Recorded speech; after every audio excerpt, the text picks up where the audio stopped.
Je suis dans la rue voisine de ma maison, écoutant un enregistrement audio et regardant une vidéo de ce qui se passe chez moi. Ma femme se préparait à me retrouver pour notre dîner pour notre 10e anniversaire de mariage. J'étais au courant de sa liaison et de son attirance pour mon patron. Sa réputation de manipuler les femmes mariées avait finalement eu raison de lui. J'en avais été informé par le mari très en colère d'une autre femme du bureau qui l'avait séduite. Mais c'était trop tard. Ma femme avait déjà cédé. Mes mesures habituelles, des caméras dans la maison, des micros partout, son téléphone écouté. Relativement simple et bon marché. Pas de détective privé. Elle était trop facile et négligente une fois que j'avais commencé à la suivre. Mon patron avait fini ses affaires. Une satisfaction masculine pour l'amour de Dieu. Et il est parti. J'ai démarré la voiture et suis parti. Elle devait se préparer à nouveau pour notre rendez-vous. Je pensais que c'était fini et que les papiers étaient prêts à être déposés, étant donné la façon dont elle avait réagi à ma confrontation lors du dîner ce soir-là. Mais ce n'était pas fini, n'est-ce pas? D'après ce que j'ai vu et entendu, le mariage était fini après tout. Tout avait été enregistré dans le cloud, ça pouvait être rappelé, partagé et utilisé au tribunal. Mais peut-être que ça ne serait pas nécessaire. Après ce soir, je l'ai suivi jusqu'au bar. Je me suis arrêté dans une ruelle et il est allé dans l'un des parkings couverts du côté du club. J'ai mis ma cagoule noire, mis mes gants en cuir, vérifié mon pistolet .45 et suis sorti pour l'intercepter alors qu'il se dirigeait vers la porte d'entrée. Les buissons décoratifs nous cachaient des quelques visiteurs. J'ai couru devant lui, me suis retourné et lui ai explosé le crâne. Je me suis penché et ai pris sa montre, ses bagues, son argent, ses clés de voiture et son portefeuille. Bien sûr, ce pervers avait un porte-monnaie. Pour se donner en spectacle, j'ai jeté son portefeuille, laissant ses cartes de crédit et autres argents, mais j'ai gardé sa carte d'identité. Je voulais qu'il soit reconnu. Je me suis retourné, suis monté dans ma voiture et suis parti. Je suis rentré chez moi. Pendant ce temps, ma femme. Je suis remonté à l'étage et je me suis nettoyé. Cette stupide obsession pour Dave devait cesser, ou pas? J'adorais sa soumission. Je n'en avais jamais assez. Je pensais que c'était fini. Il m'avait utilisé et m'avait jeté. Cela faisait presque 4 semaines et je pensais qu'il était hors de mon pouvoir. Puis il y a eu un coup à la porte et il est entré alors que j'étais nu. J'étais accroché. J'ai vérifié mon maquillage dans le miroir pour la 2e fois ce soir-là. J'ai regardé la montre que mon mari m'avait offerte pour notre 5e anniversaire de mariage, une Longines. Super. J'avais 10 minutes avant que l'Uber n'arrive. Je me suis précipité dans les escaliers vers la maison en front de rue qui serait mienne. L'hypothèque était exorbitante et l'équité presque nulle, mais c'était ce que je voulais et mon mari subordonné ne pouvait rien dire. Tout ce que je voulais, je l'avais. Voilà ce dont sont capables les femmes privilégiées. J'ai vérifié mes cheveux dans le miroir du couloir juste au moment où la voiture s'arrêtait. Je me suis dirigé vers le restaurant, puis vers chez moi. Je suis arrivé juste au moment où ma femme partait. J'ai attendu un bloc plus loin que l'Uber parte et suis allé dans l'allée. Je suis entré dans la maison, suis monté à l'étage, ai pris 2 valises et un sac de sport, et ai emballé tout ce que je voulais. Puis je suis descendu et les ai mises sur le siège arrière de mon Ford Edge. Sa Audi était garée dans le garage. Elle aussi, enregistrée à son nom. J'aimais ce qui venait. Je suis retourné dans la maison et j'ai pris un coca du frigo.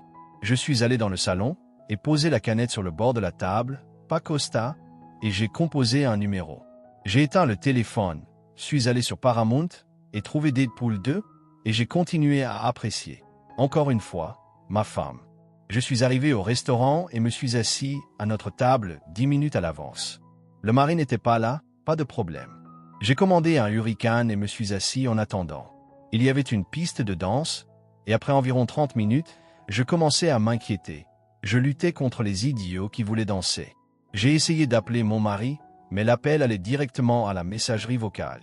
1 heure plus tard, quand sa boîte de réception était pleine, je me suis énervé. Où diable était-il?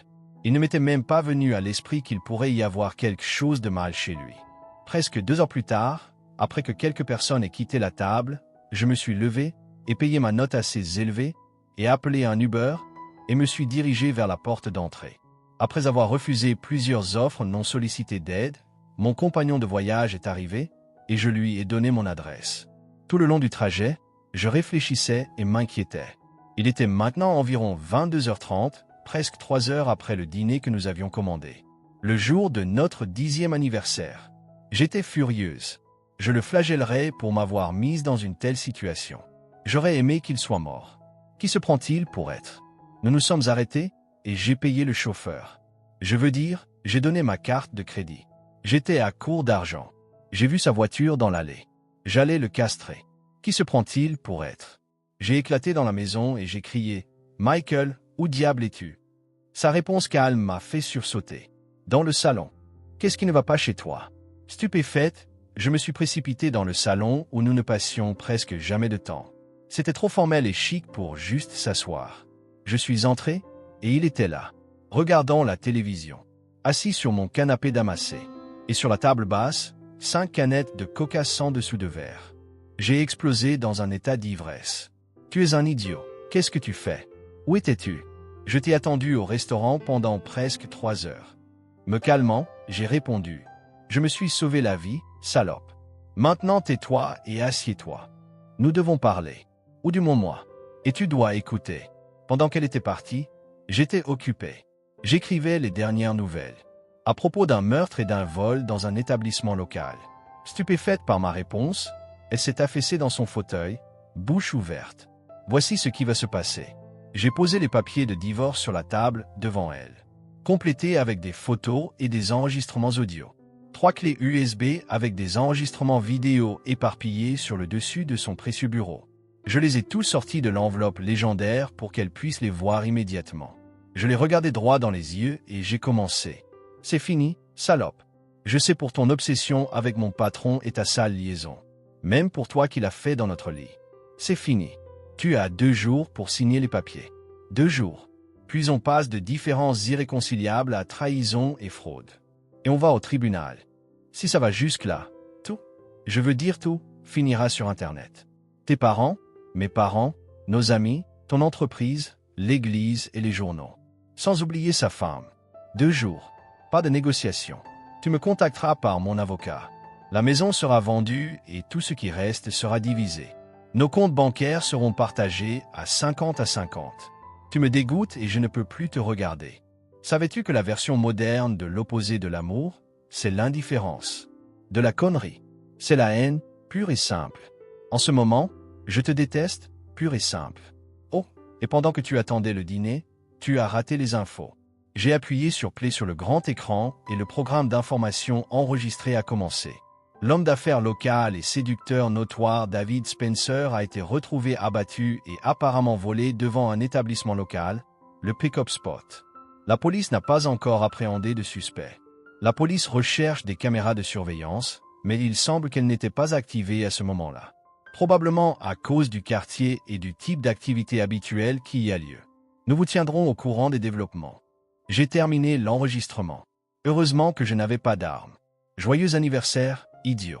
Je suis désolé que tu ne puisses plus ramper à genoux devant lui et l'appeler papa. Au moins, tu ne m'appelleras jamais papa non plus. Merci à Dieu pour les petites faveurs. Je l'ai laissé crier, recroquevillé sur le sol. Je me suis levé et je suis parti. 2 jours plus tard, elle a renvoyé les papiers à mon avocat, signés avec une note. Elle est désolée. Elle ne savait pas pourquoi elle avait fait ce qu'elle a fait.